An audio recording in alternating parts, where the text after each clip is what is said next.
Então, nessa nossa primeira aula da disciplina de Fundamentos da Eletricidade Industrial, a gente vai conhecer os elementos subatômicos de alguns materiais, alguns componentes, desde os mais simples, e ver como que são os elementos iniciais, né? Como que a gente vai começar a conhecer eletricidade.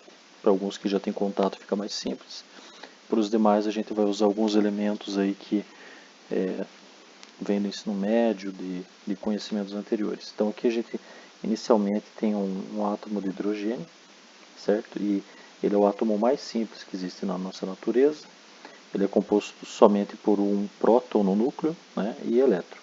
Então geralmente o que acontece? A gente tem essas órbitas com que os elétrons eles se distanciam do núcleo, né? Então sempre os elétrons vão ser cargas negativas e essas cargas vão estar inseridas de diferentes formas, né, em órbitas, quer sejam uma, duas, três, em torno desse núcleo, tá? Essas órbitas a gente chama de camadas, né? Então são as camadas que a gente tem aqui ao redor, girando ao redor do núcleo. Aqui nós temos então uma composição mais simples, e aqui a gente tem uma composição atômica de um átomo de hélio, tá? Aqui nós já observamos que ele é um pouquinho mais complexo, então nós temos dois elétrons numa mesma camada, certo? E no núcleo a gente tem dois prótons e dois nêutrons, né? Então a força que o núcleo exerce sobre os elétrons é chamada de força fraca, e a força com que as cargas que estão no núcleo do átomo a gente chama de força forte. E isso daqui é, na verdade, o elemento principal das nossas bombas atômicas, né? Por isso que são chamadas assim. Então tem as bombas com que a gente separa os núcleos, ou seja, arrebenta essa força, que libera uma energia absurdamente grande, ou a fusão atômica, né? Então a fusão dos núcleos dos átomos, né? Geralmente essas bombas elas são de hidrogênio, as mais modernas, né? E essas energias liberadas são muito, muito, muito grandes.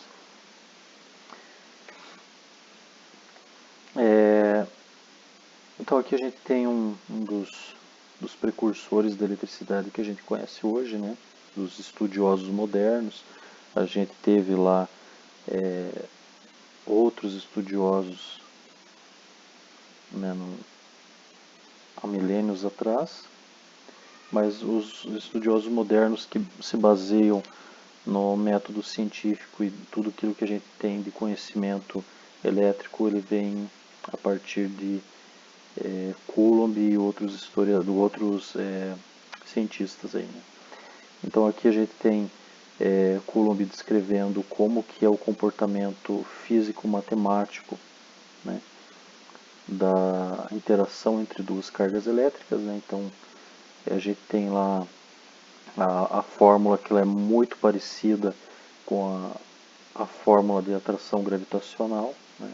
Então inclusive a gente sabe que na natureza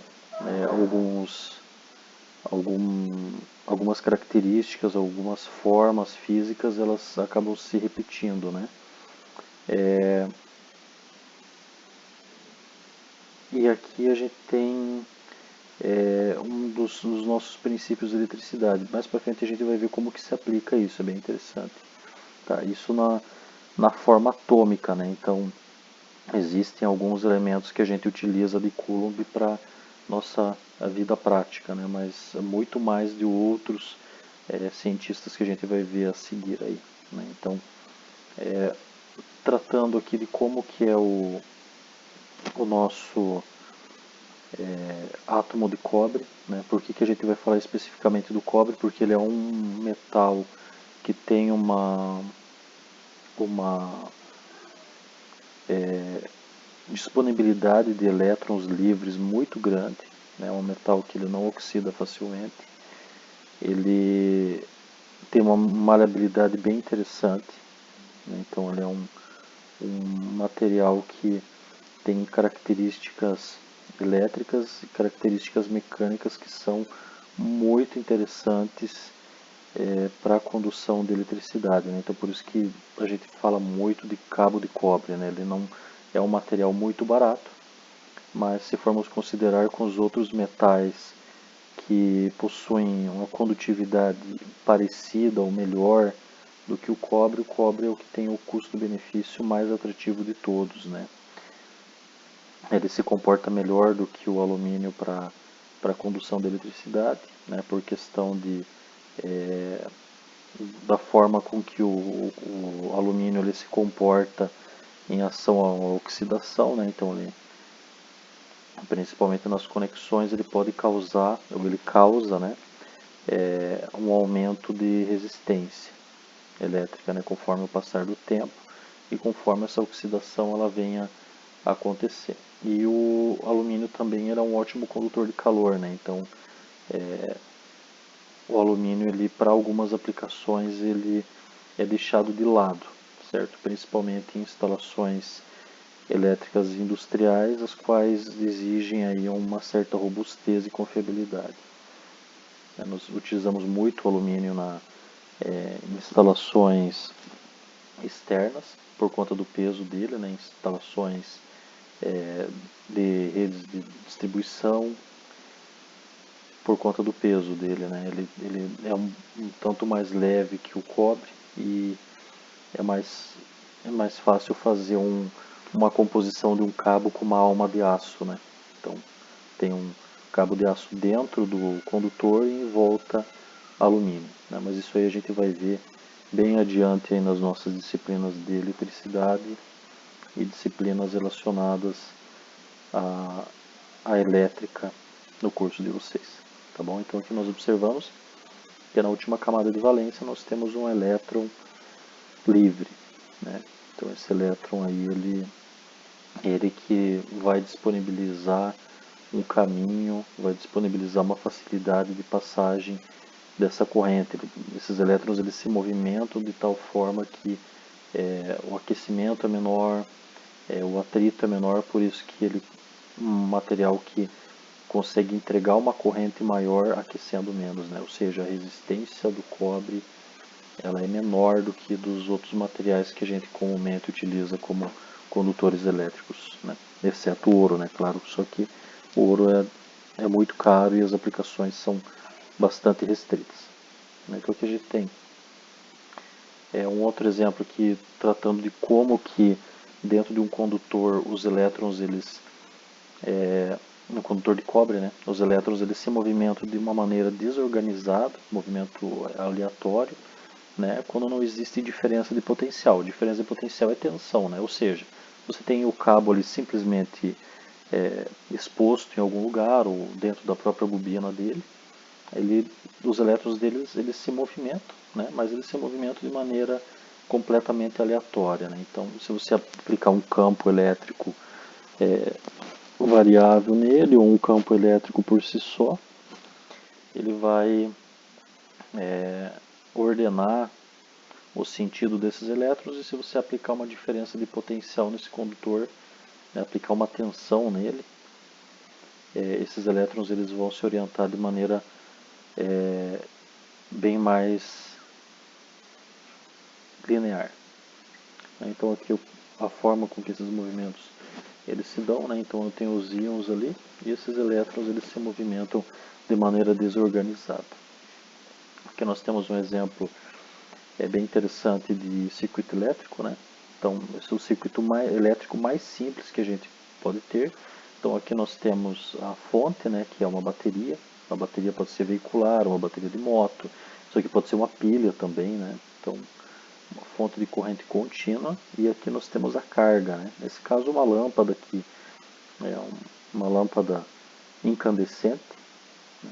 É uma lâmpada que funciona através de uma resistência, né? Então temos um filamento de tungstênio dentro dessa lâmpada, a corrente passa por esse filamento aquece de tal forma que essa temperatura é muito alta e ela acaba emitindo luz, né? A gente perde um uma quantidade absurda de energia por efeito Joule, né, por efeito de calor, então é dissipado muita energia, e até por conta disso que esse tipo de lâmpada, por força de lei, está sendo, e no futuro próximo já não veremos mais nenhuma fabricante desse tipo de lâmpada, eu acredito que no mundo inteiro, né?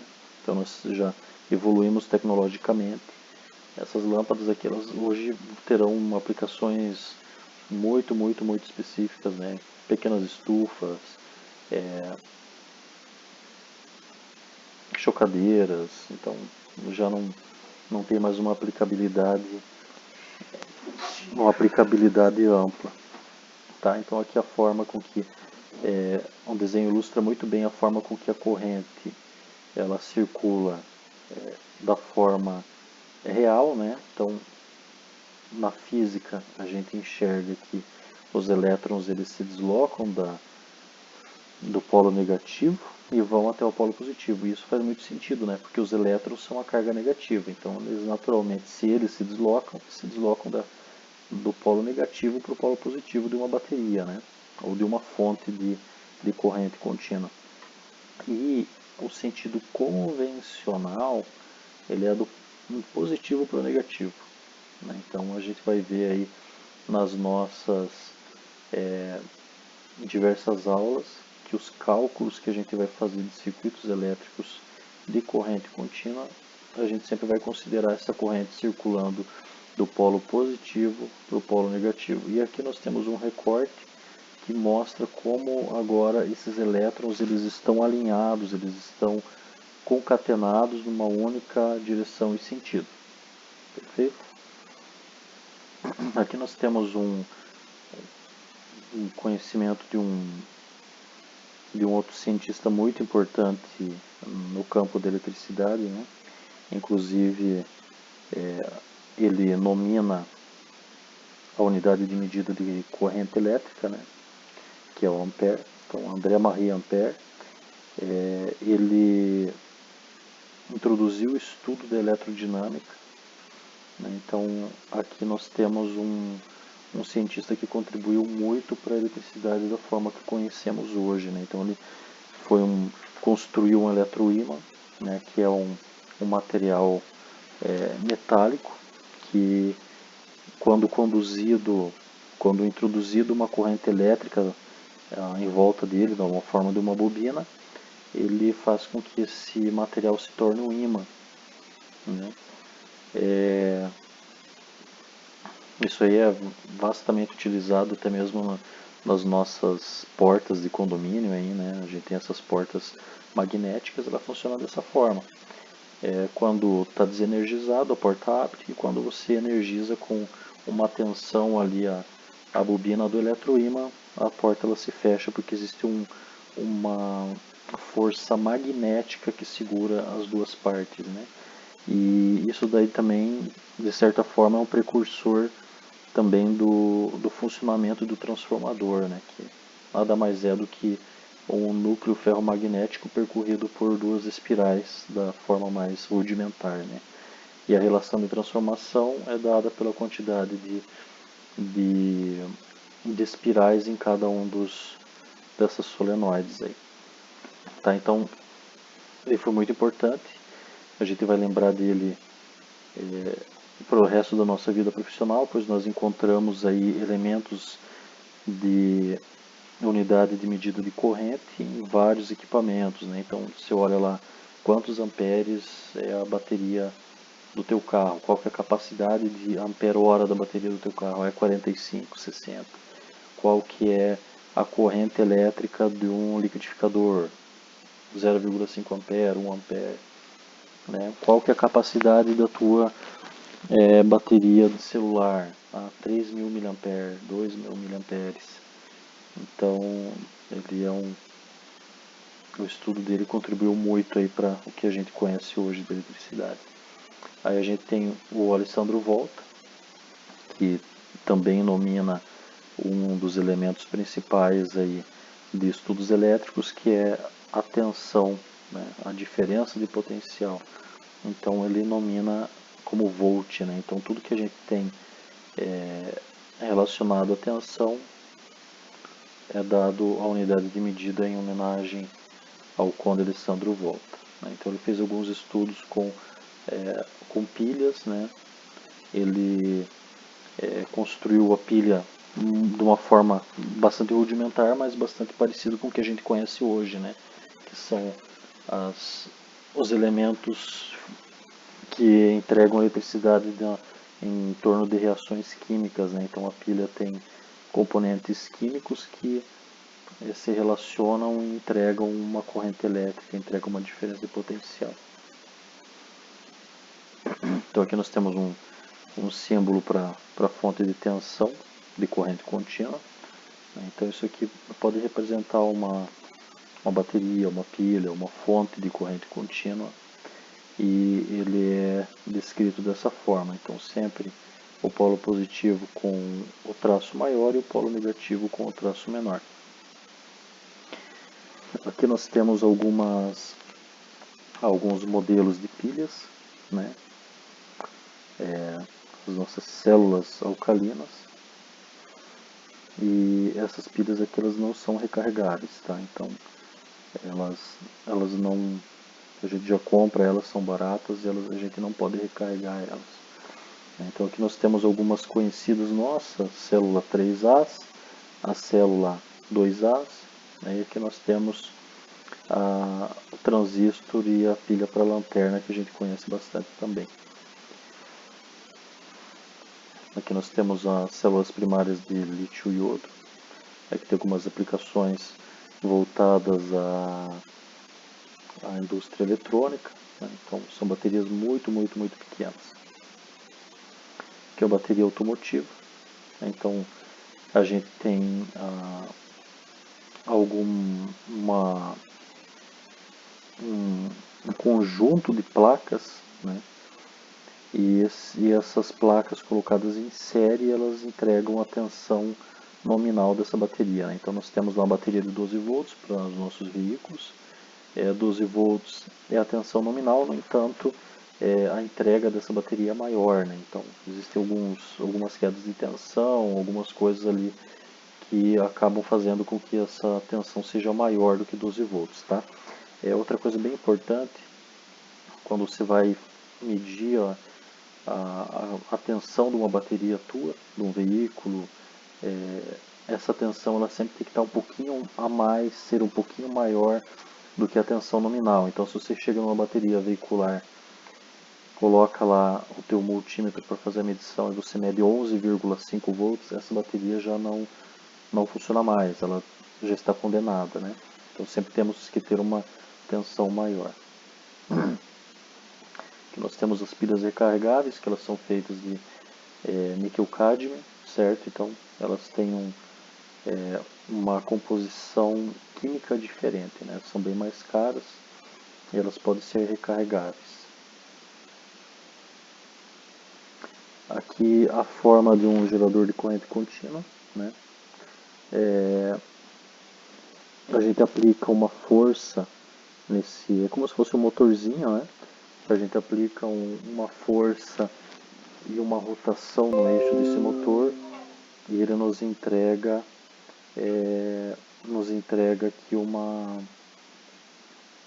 tensão de saída, certo? O dínamo de veículo, de bicicletas antigas funciona assim, alternador veicular funciona de uma forma muito parecida, né? E no nosso campo de estudo de eletricidade industrial a gente vai descobrir lá na frente que todos os motores também são geradores, tá? Aqui nós temos uma fonte de alimentação, né? É muito parecido com o que a gente tem em laboratório. A gente liga numa rede elétrica convencional e entrega uma fonte de energia, né? Então além das pilhas que a gente viu ali, a gente tem essa fonte que é outra possibilidade para a gente colocar uma tensão a nível do laboratório, né? Quero fazer um teste em um determinado componente eletrônico, utiliza essa fonte aí que é mais confiável, mais segura. Aí aqui nós temos um exemplo de multímetro, a forma que a gente faz para medir uma tensão numa determinada fonte, né? Se porventura a gente inverter os cabos aqui onde está positivo, acabar invertendo, a única diferença é que a leitura no teu visor aqui vai ser uma leitura negativa, tá bom? Aqui nós temos uma forma de medir uma corrente elétrica abrindo o circuito, tá? Isso quando eu tenho somente o multímetro. Nós trabalharemos também com alicates amperímetros, ou seja, você não precisa abrir o circuito para medir a corrente. A corrente ela não passa dentro do equipamento, e sim dentro de um pequeno transformador, né, que tem dentro do alicate do nosso amperímetro. Aqui um multimedidor bastante antigo, né? A gente ainda vê em alguns lugares, mas é muito raro. Um sistema analógico, né? Então ele tem várias aplicabilidades aí.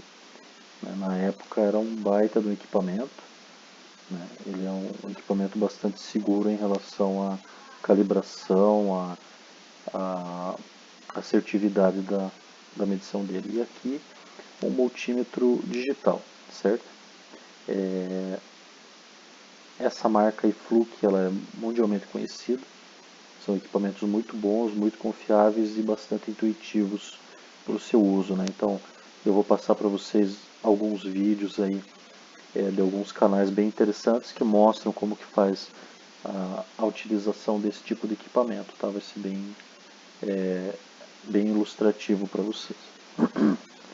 Ok, então essa aí foi a nossa aula. Eu vou mais adiante mandar as aulas seguintes, né? A gente vai trabalhar muito a parte teórica, né? A gente trabalha realmente praticamente 100% dessa nossa disciplina teórica, para a gente ter elementos para poder chegar em laboratório e conhecer já boa parte dos conceitos de eletricidade para vocês poderem utilizar.